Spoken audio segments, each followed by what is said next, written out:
Mes parents ont parcouru 6 heures de route pour aider ma sœur à décorer sa nouvelle maison. 2 semaines plus tard, aucun d'eux n'est venu pour l'opération d'urgence de mes enfants.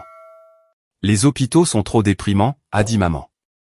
Puis papa s'est présenté à ma porte, tenant des papiers avec mon nom dessus, et a dit « Nous avons besoin. » Salut tout le monde, avant de commencer la vidéo d'aujourd'hui, j'ai besoin de votre aide.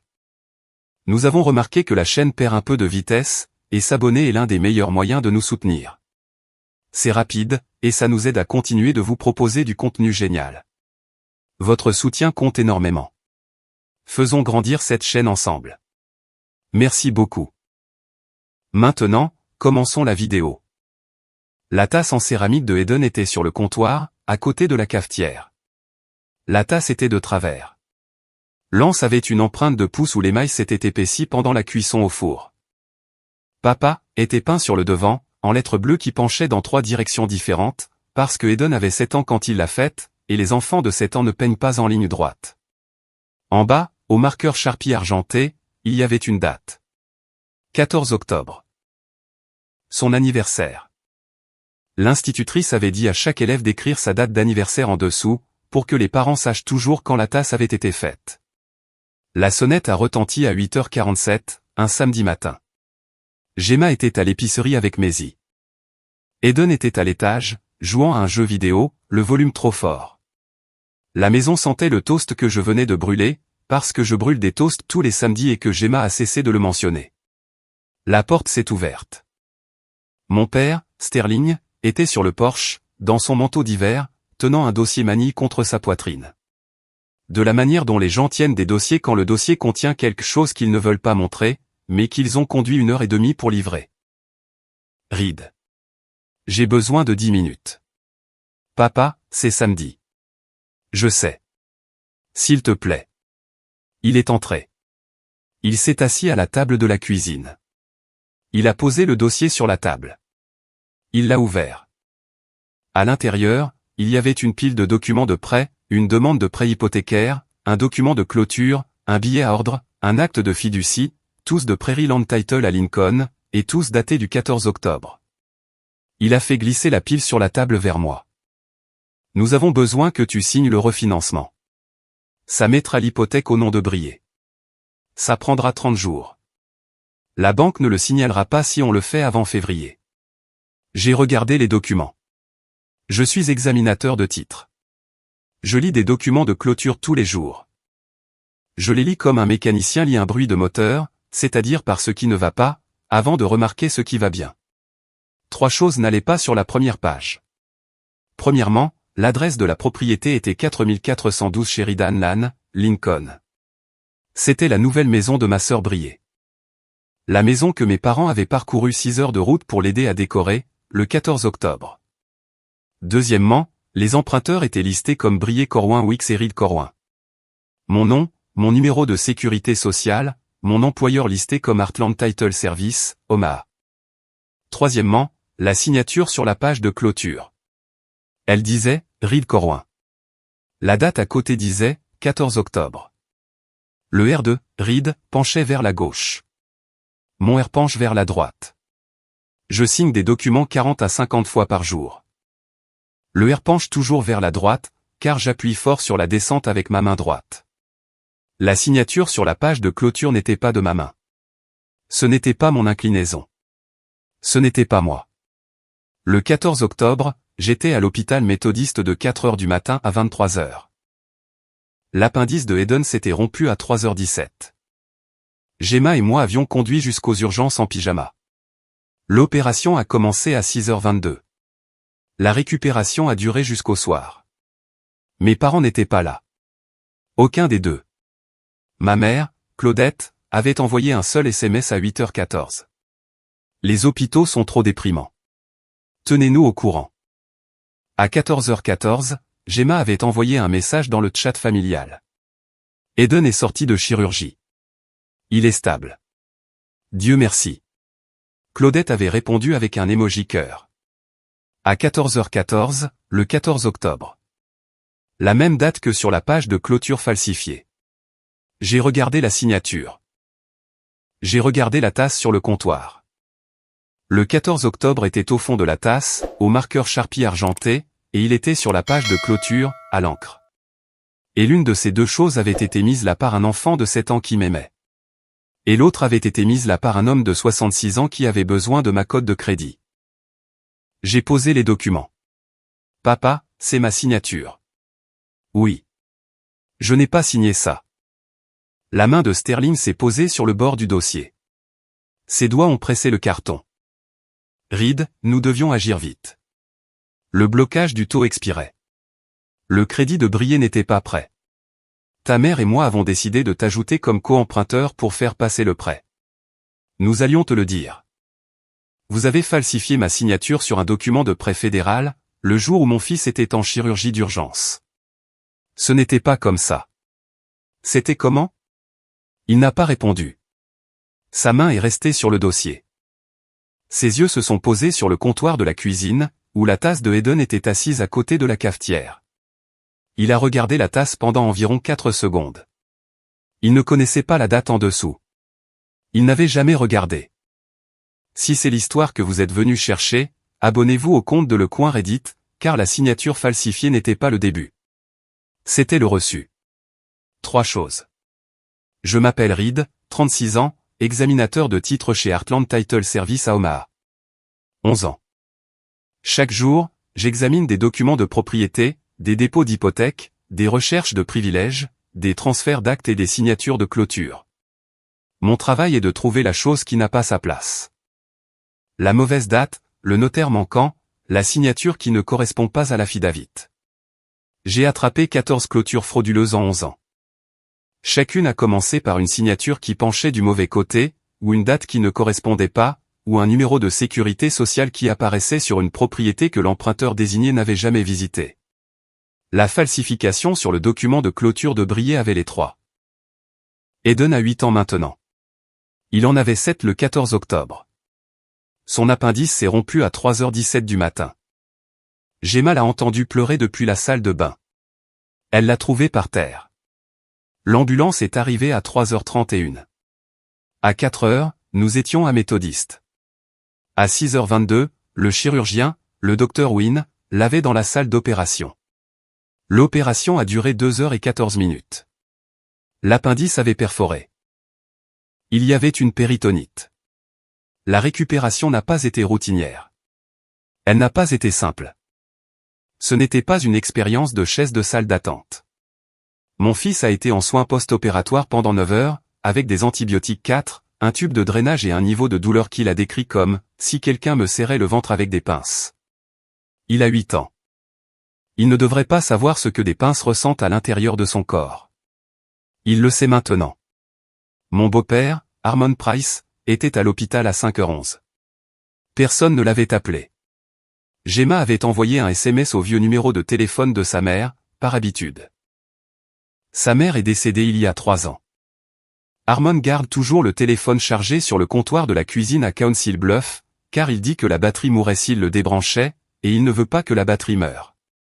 Le SMS est arrivé sur le téléphone. Harmon l'a lu. Il n'a pas rappelé. Il a conduit. Il s'est d'abord arrêté chez nous. Il a utilisé son double des clés. Il est allé au comptoir de la cuisine. Il a pris la tasse en céramique de Eden du comptoir, l'a enveloppée dans un torchon et l'a mise dans la poche de son manteau. Il a conduit jusqu'à Méthodiste. Il est entré dans la salle d'attente chirurgicale à 5h11. Il m'a tendu la tasse. Le garçon va s'en sortir.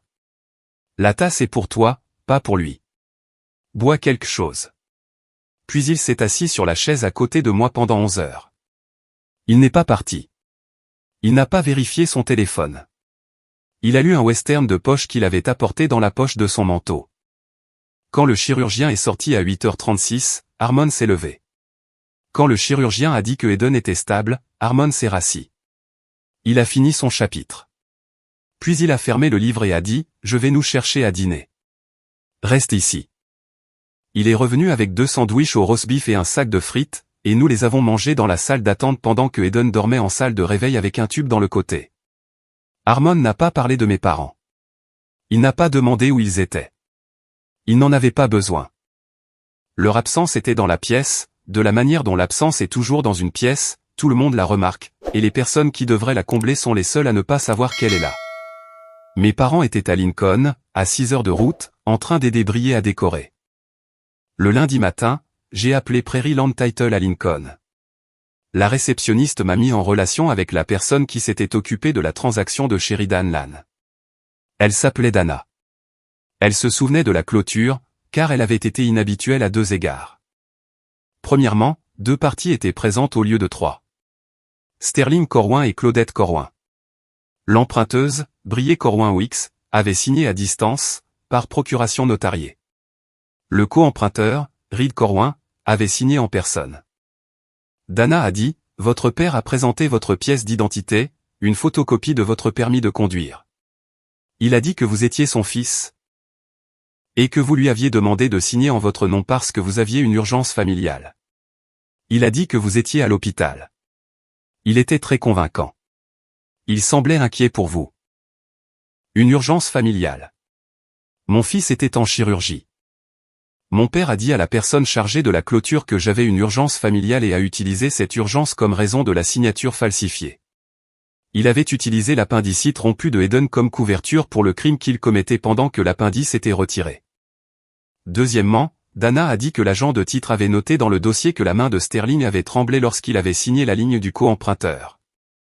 L'agent avait demandé s'il allait bien. Sterling avait dit, juste nerveux. Gros achat. L'agent de titre avait fait une note marginale, le représentant du co-emprunteur semblait ému lors de l'exécution de la signature. En 11 ans de lecture de dossiers de titre, je n'avais jamais vu cette note sur une clôture légitime. L'agent de titre avait vu quelque chose qui n'allait pas, l'avait écrit et n'avait pas arrêté la clôture. Cette note serait dans le dossier lorsque l'examen du prêteur l'ouvrirait. Dana a continué. La clôture avait commencé à 13h45. La page de signature finale a été exécutée à 14h11. À 14h14, d'après l'horodatage du chat familial, Claudette avait pris son téléphone dans la salle de clôture et avait répondu au message de Gemma sur l'opération de Eden avec un emoji cœur. Elle était assise à une table de société de titres, avec un document de prêt falsifié devant elle, 3 minutes après que la main tremblante de son mari ait signé le nom de son fils, et elle avait envoyé un emoji cœur pour un enfant qu'elle avait choisi de ne pas visiter. Alors que l'encre était encore humide. Dana m'a demandé si tout allait bien. J'ai dit, non, ça ne va pas. Je vous contacterai par l'intermédiaire de mon avocat. J'ai failli mettre le téléphone en bas et conduire jusqu'à Lincoln cet après-midi-là. Les clés de la voiture étaient sur le comptoir, à côté de la tasse de Eden. Gemma était au travail. Eden était à l'école. Maisie était à la maternelle. La maison était vide. Et le trajet jusqu'à Lincoln durait 90 minutes. Et le bureau du responsable de la clôture était au 2e étage d'un bâtiment où j'étais allé 3 fois pour le travail, et je savais exactement quel parking utiliser. Je n'ai pas conduit. Conduire jusqu'à Lincoln aurait été de la colère. Ce dont j'avais besoin, c'était de l'architecture.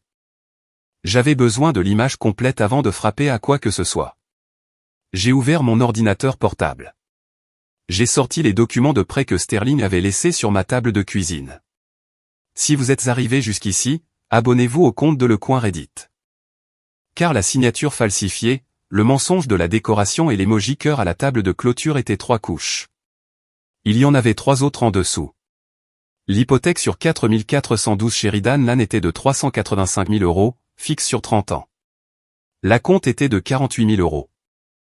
Sterling et Claudette avaient dit à la famille il y a 2 ans que leurs économies de retraite avaient disparu. Sterling m'avait appelé en janvier de l'année précédente, la voix tendue, et avait dit, « Reed, ta mère et moi n'avons plus rien. Les ordonnances nous tuent. J'ai besoin d'aide. » Il m'avait demandé de mettre en place une contribution familiale mensuelle. 1200 €. Je l'avais mise en place le jour même, car il était mon père, sa voix était tendue, et les ordonnances de ma mère étaient réelles. Et les 1200 € sortaient d'un budget familial qui n'avait déjà pas 1200 € de marge, ce qui signifiait que Gemma et moi avions arrêté de manger au restaurant, arrêté de remplacer les vêtements des enfants au prix fort, et commencé à faire les soldes chez Target tous les mardis. 24 mois, 1200 € par mois, 28 800 €. Les économies qui avaient disparu avaient été dépensées pour la compte de Brier. Les contributions mensuelles que j'envoyais n'étaient pas pour des ordonnances. Elles reconstituaient les 48 000 € que mes parents avaient dépensés pour acheter une maison à ma sœur, en utilisant ma signature falsifiée. Mon argent remplaçait l'argent que mes parents avaient dépensé pour l'enfant pour laquelle ils se présentaient réellement. J'ai ensuite consulté mon rapport de crédit. L'hypothèque de 385 000 € apparaissait sur mon dossier comme une dette active. Mon ratio dette-revenu avait changé. Ma cote de crédit, qui était de 791 en septembre, était maintenant de 723. Le premier paiement hypothécaire, dû le 1er décembre, n'avait pas été effectué. Le deuxième, dû le 1er janvier, n'avait pas été effectué. 2 paiements manqués sur un prêt que je n'ai pas contracté, pour une maison où je ne suis jamais allé, pour une sœur qui ne m'a pas invité à la clôture. C'est pourquoi Sterling est venu à ma porte un samedi matin avec un dossier manille. Les papiers de refinancement qu'il voulait que je signe mettraient l'hypothèque au seul nom de Brié, me retirant en tant que co-emprunteur. Mais la raison n'était pas la générosité. La raison était qu'un 3e paiement manqué en février déclencherait un examen du prêteur. Un examen du prêteur sortirait le dossier de clôture. Le dossier de clôture montrerait une signature qui penche du mauvais côté, à une date où le signataire nommé. Le prêteur le renverrait au FBI. Mon père ne me demandait pas de signer un refinancement. Il me demandait de légitimer une falsification avant que la banque ne découvre que c'en était une. J'ai fermé l'ordinateur portable. La tasse de Eden était sur le comptoir. Le marqueur Sharpie argenté en dessous disait « 14 octobre ». Les documents de prêt sur la table disaient « 14 octobre ». L'une de ces dates était un anniversaire. L'autre était une scène de crime. Gemma était au courant lundi soir. Elle savait que quelque chose n'allait pas depuis samedi, quand elle était rentrée de l'épicerie et avait trouvé la tasse de café de Sterling encore sur la table, et moi. Assise dans le salon avec un dossier sur mes genoux et un regard sur mon visage qu'elle n'avait pas vu depuis la nuit où Eden était allé aux urgences. Gemma a appelé Kemp, mardi. Kemp est le mari de Brié. Il gère une salle de sport à Lincoln. Gemma et Kemp ne sont pas proches, mais ils ont le lien spécifique que les beaux-parents développent lorsque tous deux se sont mariés dans la même famille difficile, et qu'aucun d'eux n'a choisi la difficulté. Gemma a posé une question à Kemp. Savais-tu que le nom de Reed est sur votre hypothèque? Kemp est resté silencieux pendant un long moment. Puis il a dit, non. Ta femme le savait.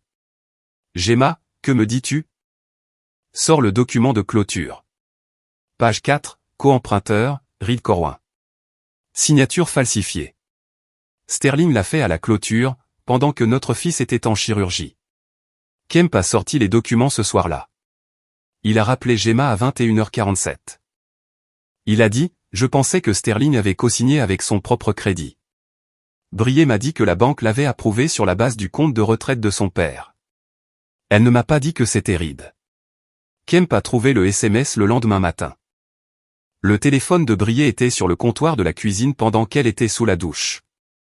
Il ne cherchait pas de SMS.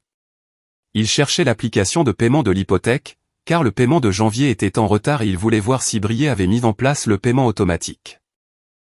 L'application s'est ouverte. Il a tapé sur l'historique des paiements. 0 paiement enregistré. Il a tapé sur les détails du compte.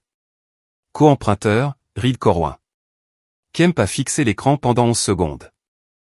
On lui avait dit, par Brié, par Sterling, par Claudette, que Sterling avait co-signé avec son propre crédit de retraite. Il n'avait jamais sorti le prêt réel.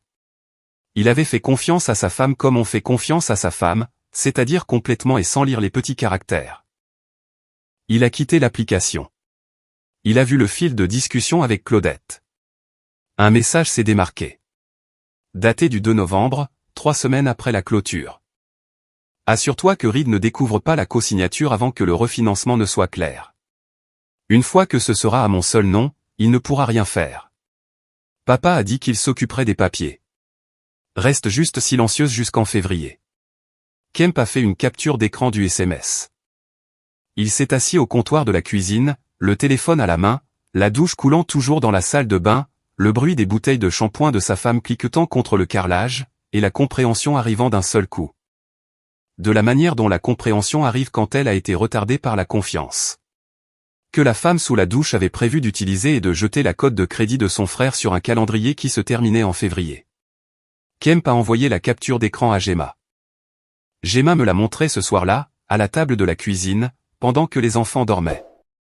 Brié n'avait pas été une bénéficiaire passive. Brié avait géré un calendrier. Utiliser le crédit de Reed. Faire 12 paiements pour établir un historique. Refinancer en février. Retirer Reed. S'en tirer proprement. La maison de 385 000 € sur Sheridan Lane était un bâtiment que ma sœur prévoyait de posséder avec ma cote de crédit, puis de se détacher de moi comme une fusée d'appoint tombant dans l'océan après avoir livré la charge utile. J'ai presque ri. L'architecture de la fraude était familière, non pas parce que je l'avais vue dans ma famille auparavant, mais parce que je l'avais vue dans mon travail de titre. 3 fois en 11 ans, j'avais signalé des clôtures où un membre de la famille avait falsifié la signature d'un co-emprunteur pour faire approuver un prêt. Chaque fois, le faussaire avait cru que la solution serait un refinancement silencieux. Chaque fois, le refinancement avait échoué parce que les paiements étaient en retard. Chaque fois, l'examen du prêteur avait trouvé la falsification. Et chaque fois, le faussaire était allé au tribunal fédéral. Ma sœur menait un plan que j'avais été formé à détecter. Elle ne le savait juste pas. Samedi après-midi, une semaine après la visite de Sterling, ma cuisine. Sterling et Claudette sont arrivés ensemble. Sterling avait appelé ce matin-là et dit « Reed, ta mère veut parler ». Ils sont arrivés à 13h15. Claudette était sur le siège passager. Elle portait le cardigan qu'elle met à l'église. Elle tenait son téléphone sur ses genoux, de la manière dont elle le tient quand elle est prête à appeler quelqu'un si la conversation ne va pas dans son sens. Harmon était en haut-parleur. Il avait appelé à 12h50 pour me demander si j'avais besoin de lui. J'ai dit, reste en ligne. Je veux que tu entendes ça. Gemma était dans l'embrasure de la cuisine, les bras croisés. Eden était à l'étage. Maisie était à une fête d'anniversaire. Sterling s'est assis à la table de la cuisine. Claudette s'est assise à côté de lui.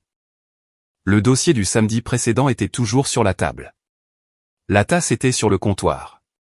Les documents étaient étalés. La date du 14 octobre était visible sur la page de clôture. Claudette a prononcé le discours qu'elle avait préparé en voiture. Reed, ton père et moi t'avons tout donné. Nous avons payé pour ton community college. Nous avons co-signé ton premier appartement. Nous nous sommes assis à ton mariage et avons souri. Même si la famille de Gemma a servi du porc effiloché à une réception et a appelé ça un traiteur. Et quand Eden était malade. Je t'ai dit la vérité. Les hôpitaux sont déprimants. Ils le sont. Regarder un enfant souffrir est quelque chose qu'une mère ne devrait pas avoir à faire 2 fois. Et je l'ai fait avec la césarienne de Brié. Et je n'allais pas le refaire pour une appendicite de routine. Tu agis comme si manquer une visite à l'hôpital faisait de nous des monstres. Ce n'est pas le cas. Cela fait de nous des gens qui ont choisi de ne pas s'asseoir dans une salle d'attente pendant 6 heures. En faisant semblant que le café était buvable. Brié avait besoin de nous pour la maison. Tu avais besoin de nous pour une chaise de salle d'attente. Il y a une différence. Les bras de Gemma se sont resserrés sur sa poitrine. La respiration d'Harmon était audible à travers le haut-parleur. Le téléphone était sur le comptoir, à côté de la tasse. Je n'ai pas répondu au discours.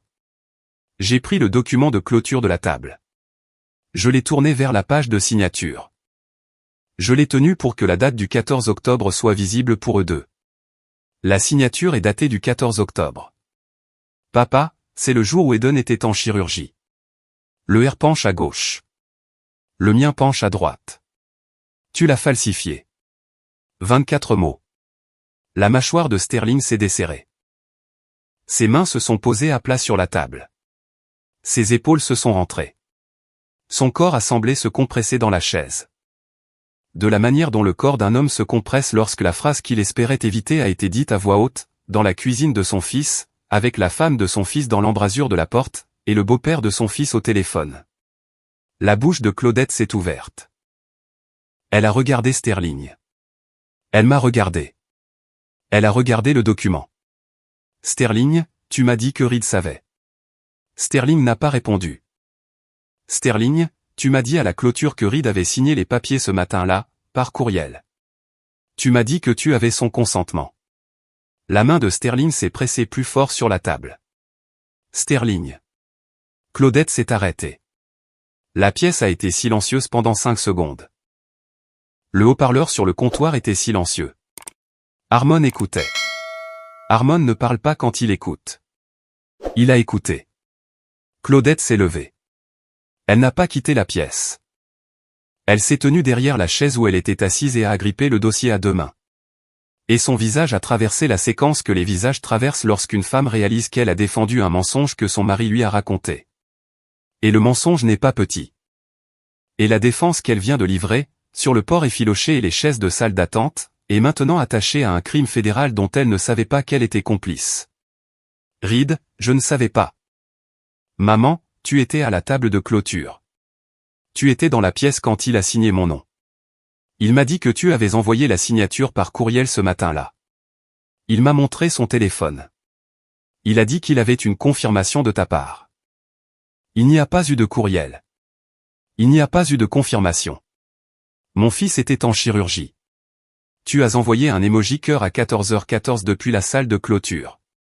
Tu étais assise à une table de société de titres, regardant ton mari falsifier le nom de ton fils sur un document de prêt fédéral.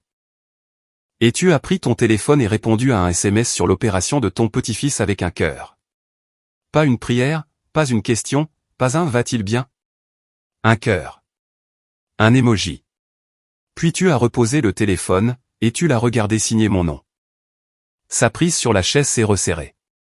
Ses jointures sont devenues blanches. Le cardigan qu'elle avait porté dans ma cuisine était le même cardigan qu'elle avait porté à l'église dimanche dernier, et le dimanche d'avant, et le dimanche d'avant, parce que ma mère porte la même rotation de 4 cardigans depuis 6 ans. Et aucun d'eux n'a jamais été porté dans un endroit où elle devait dire la vérité. Sa bouche bougeait, mais rien n'en sortait. Ses yeux se déplaçaient entre Sterling et moi, les documents sur la table et la tasse sur le comptoir. Elle ne savait pas pourquoi la tasse importait. Elle n'avait jamais regardé en dessous. Les mains de Sterling étaient toujours à plat sur la table. Son visage avait pris la couleur du dossier manille. Gris-beige. Une couleur qui n'existe pas en dehors des moments où le corps d'un homme réalise, avant son cerveau, que la chose qu'il a construite pour cacher ce qu'il a fait vient d'être démontée dans la cuisine de son fils, par un homme dont le travail est de démonter exactement ce genre de choses. La voix d'Harmon est venue du haut-parleur. Une seule phrase. La première chose qu'il avait dite en 20 minutes. Sterling, ma belle-fille a servi du porc effiloché à son mariage parce que c'est ce que les gens qu'elle aime mangent. Ton fils t'a servi du café ce matin dans une tasse que son garçon a faite en cours d'art. C'est aussi ce que font les gens qu'il aime. Que as-tu servi à ton fils le 14 octobre? Sterling n'a pas répondu. Claudette n'a pas répondu. La question est restée dans la cuisine, de la manière dont les questions d'Harmon restent toujours, silencieusement, pendant très longtemps, et sans avoir besoin que quelqu'un réponde, car le silence est la réponse. Les 6 choses qui se sont produites au cours des 3 semaines suivantes sont des choses. Mon avocat a déposé une plainte pour fraude auprès du procureur du comté de Lancaster lundi matin. La plainte incluait le document de clôture falsifié, les dossiers d'admission de l'hôpital méthodiste montrant ma présence de 4h à 23h le 14 octobre, l'horodatage de l'émoji cœur de Claudette depuis la salle de clôture. Et la capture d'écran du SMS de Brier à Claudette sur le fait de rester silencieuse jusqu'en février. Le procureur a ouvert une enquête préliminaire en 72 heures. Le virement automatique mensuel de 1 200 € sur le compte courant de Sterling a été annulé à 9h14 lundi. 24 mois de paiement, 28 800 €. Mon avocat a déposé une demande de restitution civile pour le montant total. L'avocat de Sterling, un homme qu'il avait trouvé un mardi après-midi en utilisant une recherche Google, lui a dit que la demande était substantielle et que la plainte pour falsification rendait un règlement urgent. Sterling n'avait pas 28 800 €. Sterling avait un compte de retraite avec 11 400 € dedans, et un compte courant qui fonctionnait sur mon virement automatique depuis 2 ans. Le prêteur hypothécaire a été notifié par mon avocat mercredi. La notification incluait une déclaration sous serment indiquant que ma signature sur le document de clôture était falsifiée, que je n'avais jamais autorisé l'utilisation de mon nom ou de mon numéro de sécurité sociale en tant que co-emprunteur, et que je demandais le retrait immédiat du prêt. Le prêteur a ouvert un examen de dossier. L'examen prendrait de 30 à 60 jours. Pendant l'examen, aucun paiement ne pouvait être appliqué, ce qui signifiait que l'hypothèque de Brier était effectivement gelée. Le troisième paiement manqué a eu lieu le 1er février. Le prêt est entré en défaut. Kemp a demandé la séparation de corps de Briey le 28 janvier. Non pas à cause de la falsification, mais à cause du SMS. Assure-toi que Reed ne découvre pas. Kemp a dit à Gemma au téléphone qu'il pouvait vivre avec une erreur financière, mais qu'il ne pouvait pas vivre avec une femme qui planifiait un calendrier pour utiliser le crédit de son frère et le jeter. Kemp a déménagé dans une location dans le centre-ville de Lincoln. Il a pris Rory et Fen une semaine sur 2. Briey m'a appelé une fois, 3 jours après le départ de Kemp. Sa voix était plus petite que je ne l'avais jamais entendue. Elle a dit, « Reed, ça ne devait pas se passer comme ça. » J'ai dit, « Ça ne devait pas se passer du tout. » Elle est restée silencieuse pendant un long moment. J'ai failli dire autre chose. J'ai failli lui dire que le voyage au chalet, le Thanksgiving où nous avions 11 et 8 ans, quand papa l'avait porté sur ses épaules jusqu'au quai et que j'avais marché derrière eux en portant la boîte de pêche, était la première fois que j'avais compris que l'amour dans cette famille avait une direction, et que cette direction ne m'incluait pas. Je ne l'ai pas dit. La phrase appartenait à une conversation que nous n'allions jamais avoir, car la conversation exigerait qu'elle se voie comme le document de clôture la voyait, comme une emprunteuse sur un prêt qu'elle ne pouvait pas se permettre, en utilisant une signature qu'elle savait ne pas être réelle. Elle n'a pas rappelé. Le nom de Sterling a été retiré du chat de groupe familial par sa propre sœur, ma tante Cordelia, qui avait lu les captures d'écran du SMS après que Gemma les ait postées avec une seule ligne. Papa a falsifié la signature de Reed sur l'hypothèque de Briey le jour où Eden était en chirurgie d'urgence. Le document de clôture est daté du 14 octobre.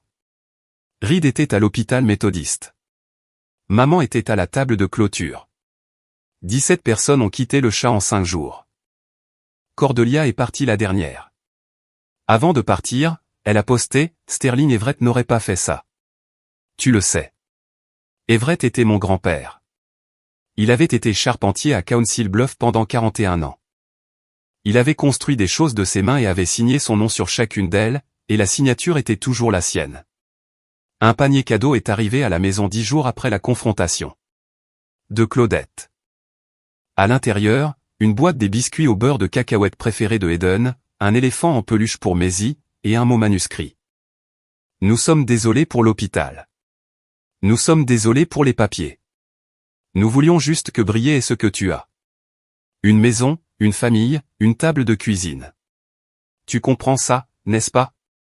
S'il te plaît, appelle maman. Eden a vu les biscuits. Il a demandé s'il pouvait en avoir un. J'ai dit oui. Maisie a emmené l'éléphant dans sa chambre. J'ai lu le mot une fois. Je l'ai mis dans le bac de recyclage. Gemma m'a regardé le faire. Elle n'a rien dit. Elle n'en avait pas besoin. Le recyclage passe le mardi, et le mot serait sur le trottoir le matin. Et le trottoir est l'endroit où vont les mots quand la personne qui les a écrits a utilisé un panier cadeau pour demander pardon au lieu d'utiliser la vérité. Samedi matin, 3 semaines après la confrontation, cuisine sur Catalpalan. Eden était à table, mangeant des céréales avec une cuillère trop grande pour le bol, car il utilise la cuillère à soupe pour tout et personne ne le corrige. Maisie était par terre, dessinant une image d'un cheval qui ressemblait à un chien. Gemma était au comptoir, versant du café dans 2 tasses. L'une était la tasse verte qu'elle avait achetée à un marché de producteurs en 2019. L'autre était la tasse en céramique de Eden, avec l'anse de travers et les lettres bleues qui éplaient, « Papa », dans 3 directions différentes. Le camion d'Harmon s'est garé dans l'allée à 8h44. Il portait un sac en papier de collage de la boulangerie tchèque de South Omaha, qui est ouverte depuis 1947.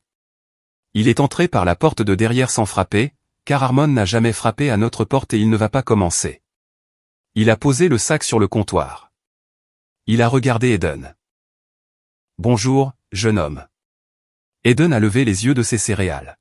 « Bonjour, grand-père Harmon. As-tu apporté ceux à la cerise? » Cerise et abricot. L'abricot est pour ta mère. La cerise est pour les gens qui ont du goût. Eden a souri. Le sourire était celui d'un garçon qui a un grand-père qui se présente à 4 heures du matin avec une tasse en céramique enveloppée dans un torchon, et un autre grand-père qui se présente un samedi matin avec une signature falsifiée et un dossier de documents de prêt. Le garçon ne sait pas encore que ces 2 hommes sont ses grands-pères. Il le saura un jour. Pour l'instant, Il sait lequel apporte des collages et lequel ne vient pas à l'hôpital, car les hôpitaux sont trop déprimants. De l'autre côté de la ville, la maison de Sterling et Claudette était silencieuse, de la manière dont les maisons sont silencieuses lorsque le téléphone a cessé de sonner et que les gens à l'intérieur ont cessé de s'attendre à ce qu'il sonne à nouveau. Le virement automatique avait disparu.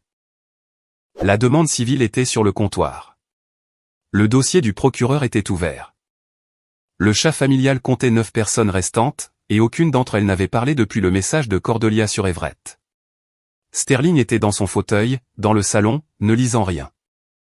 Claudette était dans la cuisine, debout au comptoir, les deux mains à plat sur le granit, ne faisant rien, n'appelant personne, n'écrivant aucune note. La maison de Briey-sur-Sheridan Lane avait une hypothèque gelée, un mari qui avait déménagé, et un troisième paiement manqué qui avait fait basculer le prêt en défaut. Le refinancement que Sterling avait apporté dans ma cuisine ne serait jamais signé. La falsification ferait surface lors de l'examen du prêteur. L'examen trouverait une signature qui penche du mauvais côté, un jour où l'homme dont le nom y figurait tenait une tasse en céramique dans une salle d'attente chirurgicale, à 72 km de là. Sur mon comptoir de cuisine, la tasse était pleine. Gemma l'avait remplie. Le café était chaud. L'anse était de travers. La peinture bleue disait « Papa ». Le marqueur Sharpie argenté en dessous disait « 14 octobre ». Harmon s'est assis à table.